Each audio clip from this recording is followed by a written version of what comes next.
Thank you and good evening, everyone, and welcome to the March 21st Administration and Operations Committee. We will start off with attendance. We will note that all councillors and the mayor are attending the meeting. We've got 3 councillors that are in through Zoom. The rest of the councillors are in the building, so everybody is present. Anybody have anything to add to the agenda? Seeing none, can I get a mover? Councillor Coleman, Mayor Bailey, any questions? All in favor? Opposed? That is carried. Declaration of pecuniary interest. If you have any now, let us know. If not, just let us know when one should arise. Seeing none, we will move on. We have no delegations or presentations this evening. Adoption of the previous minutes. If I could get a mover. Councillor Bell, Councillor Miller. Any questions? Seeing none, all in favor? Opposed? That is carried. Any business arising from the minutes? Seeing none, we will move on. Consent items. We've got a few consent items to be approved, and we'll do them one at a time here. So 7.1.1, which is RPT-0095-23, purchase of a street sweeper. Can I get a mover to get it on the floor, please? Councillor McAlpine, Councillor Coleman. Questions?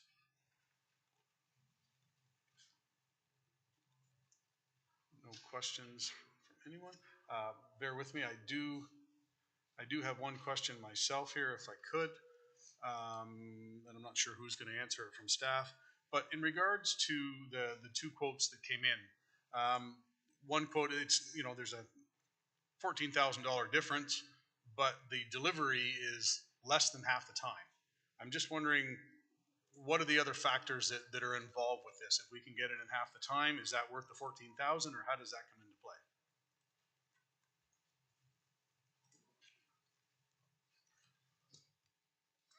Through the chair to the chair.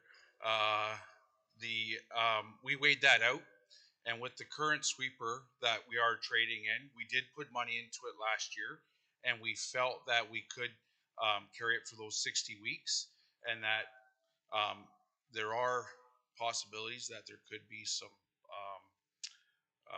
large mechanical repairs in the future, but we don't feel it will fall in that 60-week period. And right now we're trying to stretch the fleet dollars as much as we can. Even though it's $14,000, we are using that to offset some of the other cost increases that we've seen to the overall fleet budget. So that $14,000 is actually a welcome savings. So we're going to try to stretch things. And then that sweeper, we are going to use it during peak times, but we also have the second sweeper that if there's a lot of work, that will pick up the additional work. So I think it's the best business case scenario we could put together for saving some money. Okay, I appreciate that answer. Nothing else? All those in favor? Opposed? That is carried. Moving on to 7.1.2, which is RPT-0093-23. Can I get a mover to get it on the floor, please? Councillor Oakley, Councillor Kyle, questions? Councillor Miller?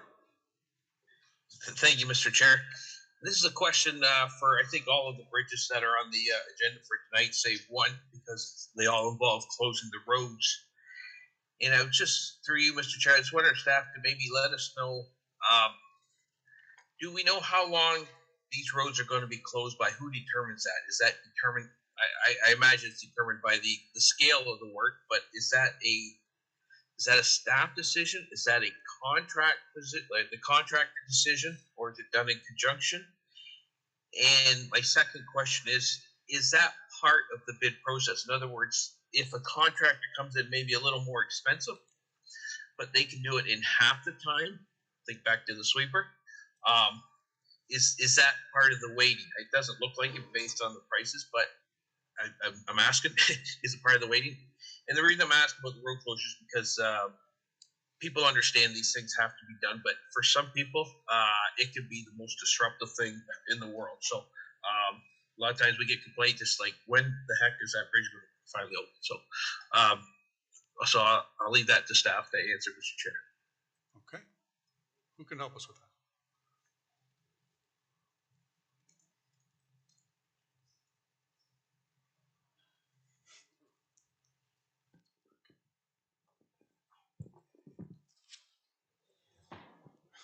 Through the chair.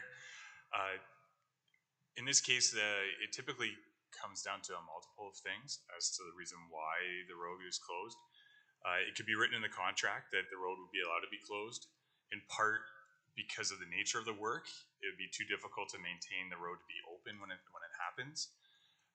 There's times where contractors would ask for the road to be closed because it's not safe for their workers to be working when the traffic is there as well. Typically when the road is closed, everything goes faster and we get a better price as well. Councilor Miller? Okay, I'm going to go back to my questions there, Mr. Chair. I understand the roads get done a lot quicker when we close them. I understand that. I think everybody knows that. What I'm wondering is, who decides, how is it decided for how long the road's closed? And is the length of the closure part of the tender process? Those were the two questions I had. Through the chair, at the time of tender, it would be between staff and the consultant that did the design. It could be written in the contract that way. It also could come down to when the contractor submits their schedule as to how long they believe it's going to take. But there always is in the contract a length of time that we believe the work should take to be completed. Councilor Miller? Just the last question, just clarification, Mr. Chair. Is any weight given when you award the contract to how long a contractor says they will keep that road closed? And again, I go back to, if a contractor comes and says, I can do that in 2 weeks, but the second contractor is maybe a few dollars cheaper, but it's going to take them 8 weeks. I would like to see something in the contract that kind of weights it towards getting it done a little bit quicker. So is there any weight given to the speed with which a contractor, or the duration they keep that road closed? Through the chair, in the case of the tenders that were out there for the bridges, none of them were considered for that. And we have not put that in for consideration in any of our tenders to this point. But it's something we could look at, and it depends on the bridge itself as to what we can do. Like one of the bridges I know, where the Fold Bridge in Glen Morris, they have to maintain a single lane of traffic throughout. Okay, thank you for the answer. I just in some of these, you close them and it's springtime, and you got a lot of farm traffic going in. It can be very, like you said earlier, it could be extremely disruptive. So maybe something to think about in the future. Okay, thank you, Mr. Chair. Okay, thank you. Councilor Kyle? Thanks, Mr. Chair. Through you to staff. It's a bit of a process question. I just noticed that throughout a bunch of these that we're going to be reviewing tonight, it's consistently the lowest price that's recommended.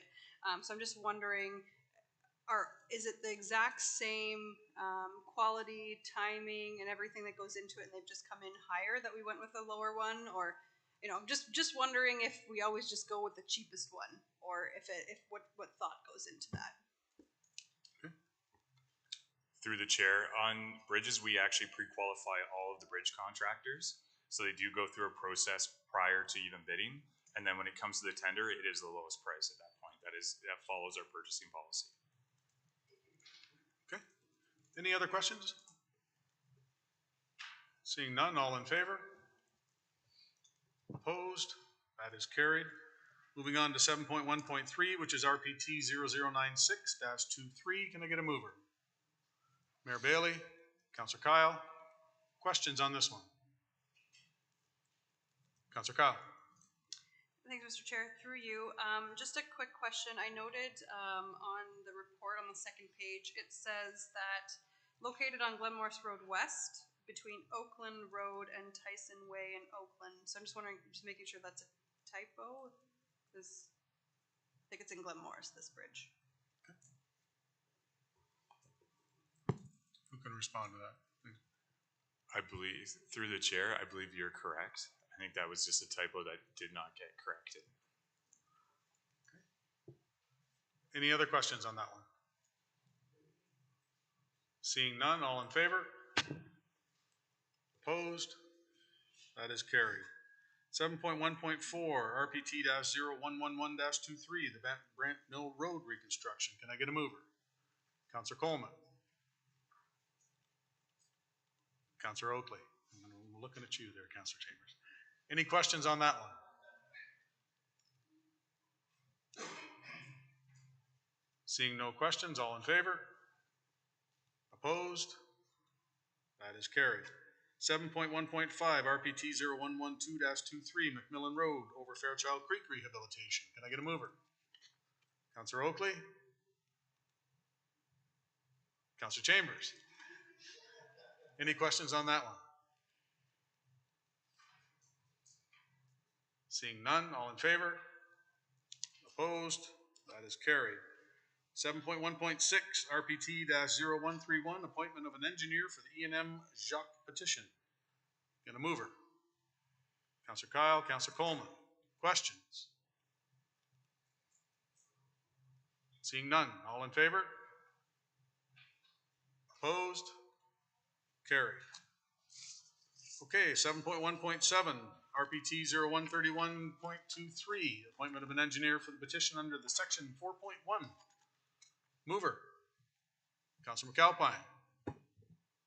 Second, Councillor Kyle. Questions? Councillor Chambers. Just through you, Mr. Chairman, to staff, this is a little bit unusual because it's the county engineer who has signed the petition. And I'm just wondering if you could maybe explain that process and in context with the Bennett drain, which has been petitioned by a landowner.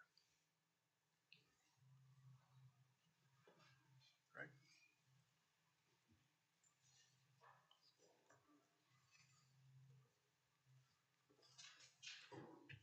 Thank you, through the chair, to Councillor Chambers. That is correct. The county engineer did sign the petition. Originally, some members of the community in that area had asked for us to look at the drainage works, and were at that time willing to sign a petition. So we started looking at some of the issues for the area and drainage around some of the new development that's noted in this report.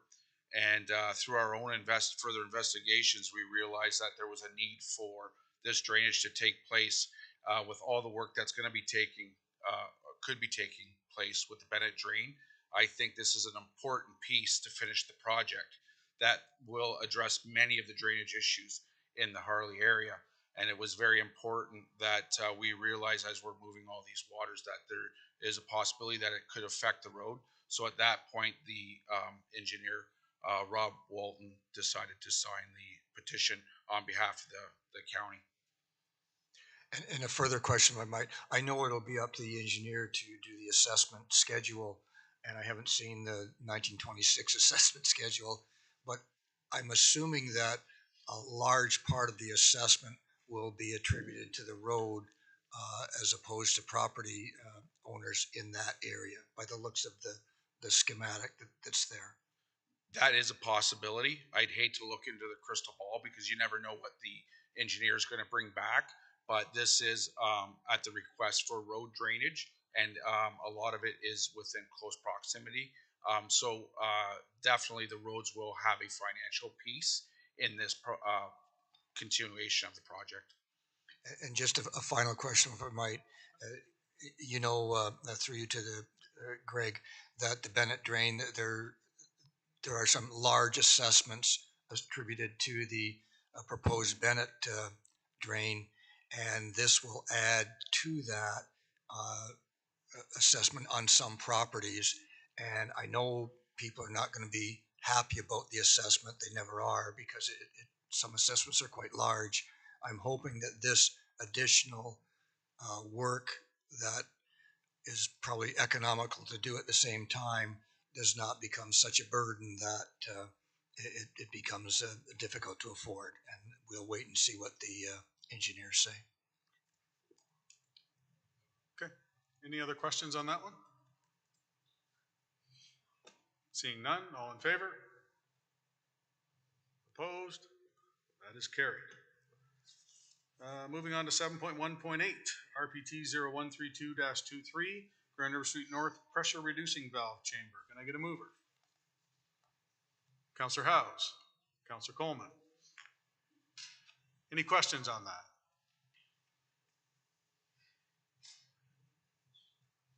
Seeing none, all in favor?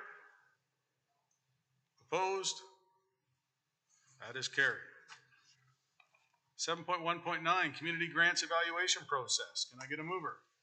Councillor House, Councillor Oakley. Questions?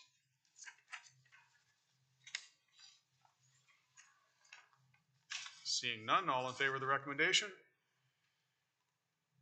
Opposed? That is carried.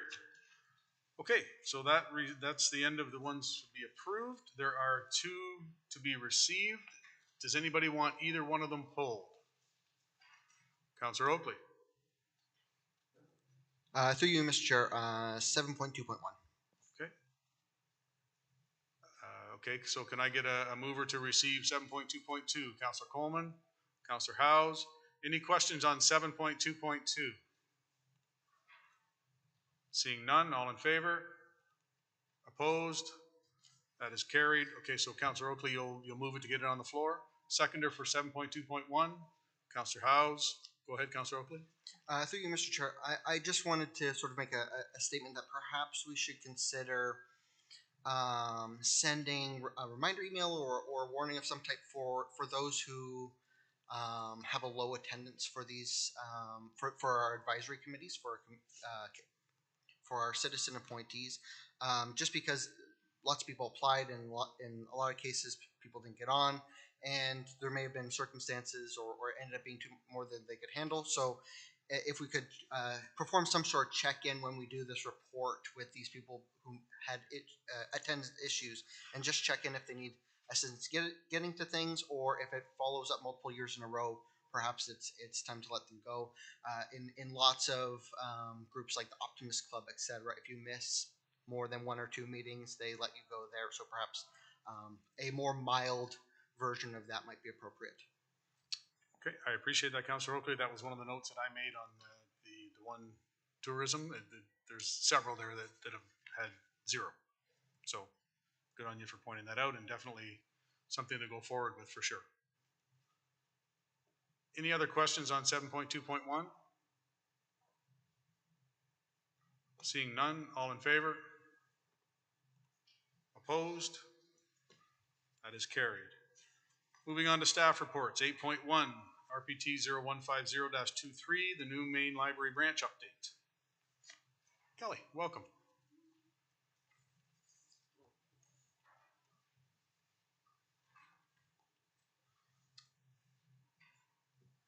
Whenever you're ready. Good evening, Mr. Chair and members of committee. Since I last saw you, our contractor, CSL, and our architects, DPAI Architecture Inc., have been working away at preparing the concept design, budget, project plan for the new main branch library project at the Bucket Center. We've reached a stage in their planning where, we need 2 things to happen. In order to fully evaluate the heritage status of the building, the condition, and therefore the work required, we need to demolish sections of the building that are non-heritage. So as depicted in attachment 1, there are essentially 3 additions to the building: 2 wooden outbuildings on the east side on the south side, and 1 large siding/brick addition to the east side. None of those is heritage. None of those is designated in any of the building's heritage recognitions. Taking them off would do multiple things. It would let us see underneath in order to complete our plan and prepare a full budget for council to consider. And it would also further some of the heritage restoration efforts on the building. To date, the contractors and the architects have consulted with many experts to get their opinions, and we're here tonight looking for council's permission to allow those experts to also participate in the tendering process for the eventual work. So there are 3 areas of demolition work that need to be done on the building. One is general demolition, that's wrecking ball, the addition on the east side. One is specific or skilled demolition, and think of it more as deconstruction. This is heritage work that may, in some cases, involve taking it apart brick by brick. It requires sensitivity, skill, and experience in order to demolish those parts while protecting the original building. And the third part will be abatement. Because we know that the building does have some designated substances, such as asbestos, we will require abatement. So those three components, with council's permission, we intend to tender separately because they're likely to draw different contractors interested in doing the work. Different trades would have the skills in different areas. And because, though, we've had experts involved in the plan or developing the plans to get us this far, and the pool of those experts is quite small, on the assumption that the county would like to have the most skilled trades and contractors doing the work, will require an exemption to the county's purchasing policy, which states that any contractor, expert, consultant who's involved in a project may not bid on any piece, any tendered part of the project. So in this case, we're looking for permission or an exemption to allow those contractors to bid because the work is so specialized and because there is quite a small pool of trades, of experts who can do this work. We would be doing ourselves a disservice if we excluded them from the bidding process.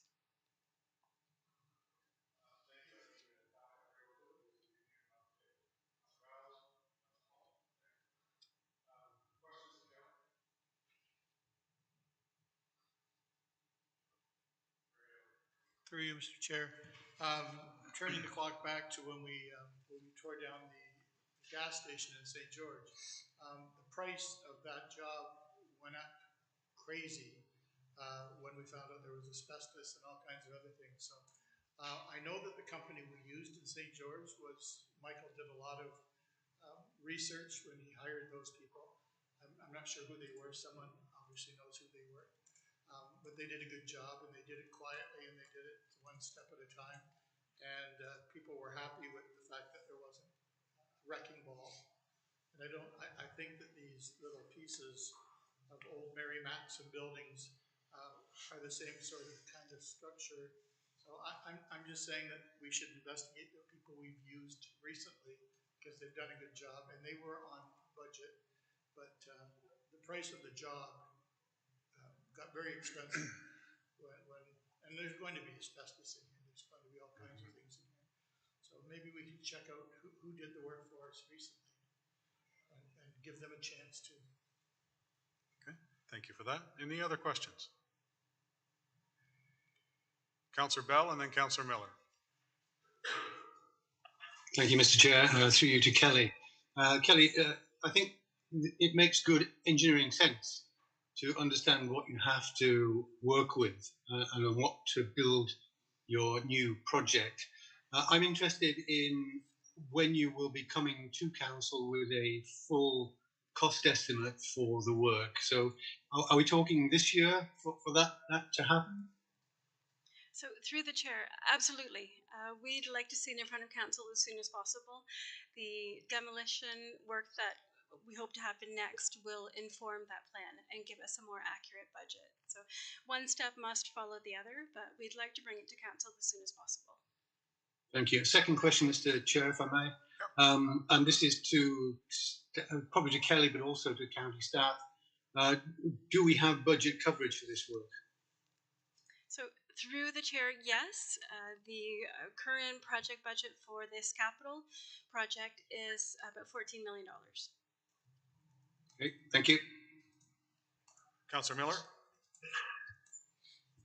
Thank you, Mr. Chair. Just to through to Kelly. Kelly, just to be clear, we were told in January when we awarded $30,000 contract to CSL Services that that money was necessary. That contract was necessary in order to give us a comprehensive costing of this new build. Now we're in March. And if I read your report correctly, that's not the case before we can get a full costing of this new build, we have to do demolition first. Is that correct? So through the chair, yes, CSL has been working since their contract was approved in January to carry or develop the costing as far as they could based on what they can see. Because the portions of the building are currently hidden by those additions, they've done as much as they can do without demolition. They have drilled holes, they've done minor projects to try and see what's behind the walls, for example. They've done what they can. They've reached the extent of their ability to do that costing work with the existing structure. We'll need to remove the additions before they can be 100% sure. Okay, second question. Nowhere in this report do I see any dollar figure, ballpark or otherwise. Do you have one? So through the chair, and I must apologize, it is very ballpark at this point. We expect the abatement to likely run about $100,000. Hard to say. The general demolition, we're expecting to come in between $100,000 and $150,000. And the specific skilled heritage demolition, depending on the amount of stabilization then required of the structure, could be approximately $100,000. Okay, thank you. Mr. Chair, when the time's appropriate, I'd like to make it to the motion. Councillor House. Councillor House. Thank you, Mr. Chair. Just through you, just to clarify, like we're starting to get into some detail parts of what's this going to cost and what's that going to cost. The recommendation that's before us, the therefore part is specifically about exempting contractors who've been consulted on this project so that they can bid. That's all this is about. Just a reminder, just to everybody involved, this is just about allowing more people to bid on the demolition work. Just to confirm that, Kelly? Through the chair, yes, of course. It's one step at a time. We'll have a much better idea of costing once we get to the tendering stage. And of course, once it comes time to award, we will know the cost. And following the county's purchasing policy, we would award it to the lowest bidder. Duly noted, Councillor House. Councillor Chambers. And I thank Councillor House for that clarification, because we might be getting a couple steps ahead of ourselves here with the question. But my question is, our purchasing bylaw prevents this from happening, and there must be a reason for that. And I would assume that there would be a conflict of interest somewhere along the line in there, and that may be offset by additional bids, which would affect the overall price. So I think the pros and cons of doing this are what we should be talking about at this point. So I'm just wondering if someone, I don't know whether it would be you, Kelly, or perhaps Daryl, reflecting on our purchasing bylaw, which prevents this. Obviously, there must be a good reason for that, and if there's something that staff can tell us that we shouldn't be doing that, then I'd like to hear that. But if there's no issues, or the issues are offset, perhaps that's the kind of analysis that we need. Okay. I don't know whether Daryl wants to comment on that, or Kelly, or both. Yep. Daryl's just come on there. Daryl? Yep. Certainly through the chair, and I think Councillor Chambers has summed it up.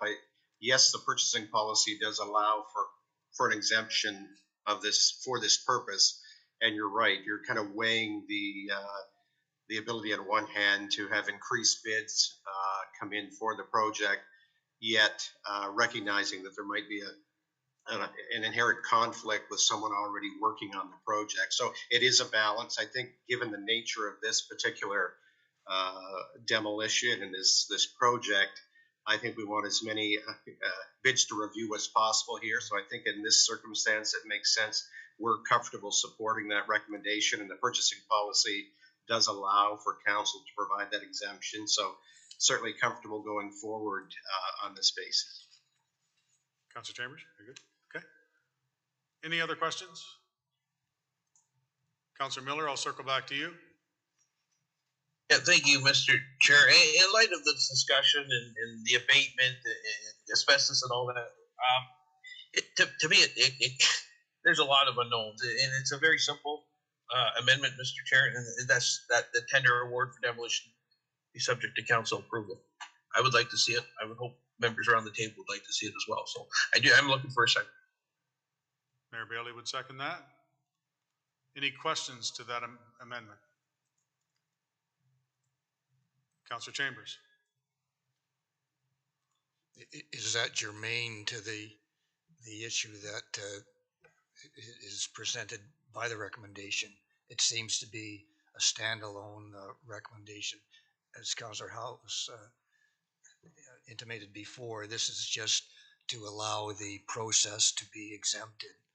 And I don't know whether the amendment, it's a good thing to do, but I don't know whether that's germane to the resolution. I leave it to the chair to decide. No, you're right. In the discussion we had with that, and Councilor Miller, if you would like to propose a new amendment, or no, sorry, to propose a new motion, I would accept that. But for this particular recommendation, it doesn't state anything in regards to, as it says, for prices and stuff like that. It's just to, as was stated, to allow more players in the pool, so to speak. So if you would like to make that a motion on its own, we could support that, but I don't support it being an amendment to this particular recommendation.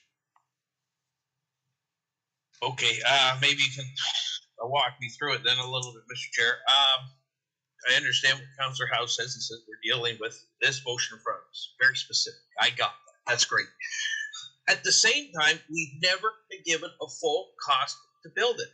When is that going to happen? Are we to spend money, and never be told? This is what frustrates me. So that's where I'm coming from a little bit. There's a lot we need to be aware of. So leave it with me, Mr. Chair, and maybe we can. This still has to go to council next week. So give me a couple days to think about it.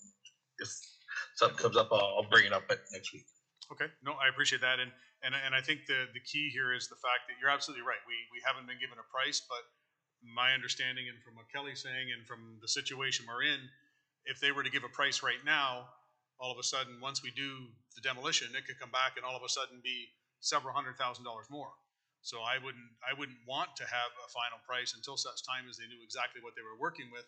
And part of that is the fact of getting rid of the part of the building in order so they can see what's left. So we'll leave that like that, and if you can bring that back at council, if that's what you wish to do, then we'll proceed at that time. So, okay, so we do not have an amendment to this recommendation. That has been moved and seconded. Any further questions? Seeing none, all in favor? Opposed? That is carried. Okay, 8.2, which is RPT-0129-23, the backyard composter promotion and food cycler pilot project. Can I get a mover? Councilor Howes, Councilor Oakley. Questions?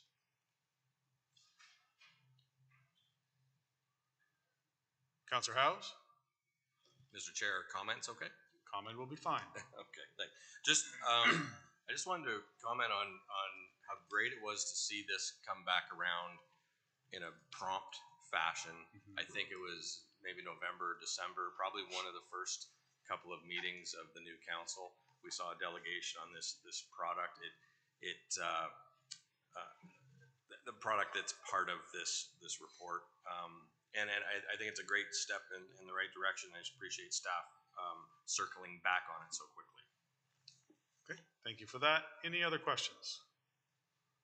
Okay, I do have one myself, and in the last one it talks about getting 50 of these food cyclers and 200 of the backyard composters. I wouldn't mind getting one of these food cyclers myself. So I'm thinking that 50 might just be out the door in the first day, so to speak. Then what do we do? Has there been any thought to that, or are we just going to cap it at the 50, see how it goes?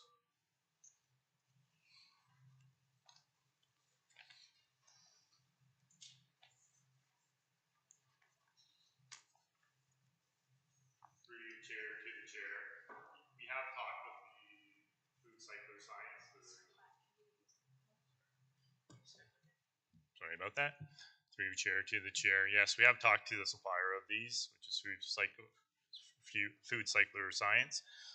They are willing to sell us more at the subsidized price if we wanted to, but we do have additional budget in the budget that we are utilizing to fund this program and also the composter subsidized program.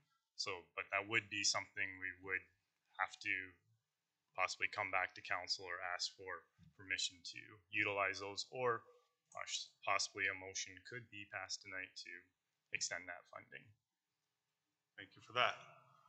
Councillor House. Thank you, Mr. Chair. And while I've already stated my enthusiasm for this program, at the same time, I think 50 is a nice round number to start with. Like if we added 25 more, number 76 in the list is still going to be frustrated, but right. So there's always, and they're not free to the county, and they're not necessarily inexpensive. So I support the 50 as a place to start, and then we can revisit in the future as needed. Okay. Thank you for that. Any other comments on that? Seeing none, all in favor? Opposed? That is carried. Mr. Howes will be number 51. Committee reports. 9.1, Tourism Advisory. Actually, does anybody have any questions on any of these? Councillor Chambers? I will move that the minutes be received from the three. From all three, thank you. Mayor Bailey, second that. Any questions on any of them? Seeing none, all in favor? Opposed? That is carried. Communications, we have an environmental assessment program update. Get a mover to get it on the floor. Councillor Coleman, Councillor Oakley, any questions on that?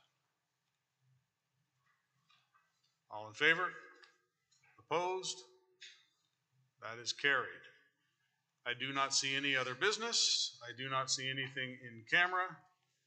And for Mr. Coleman that wanted to be out of here earlier, I will look to him for adjournment.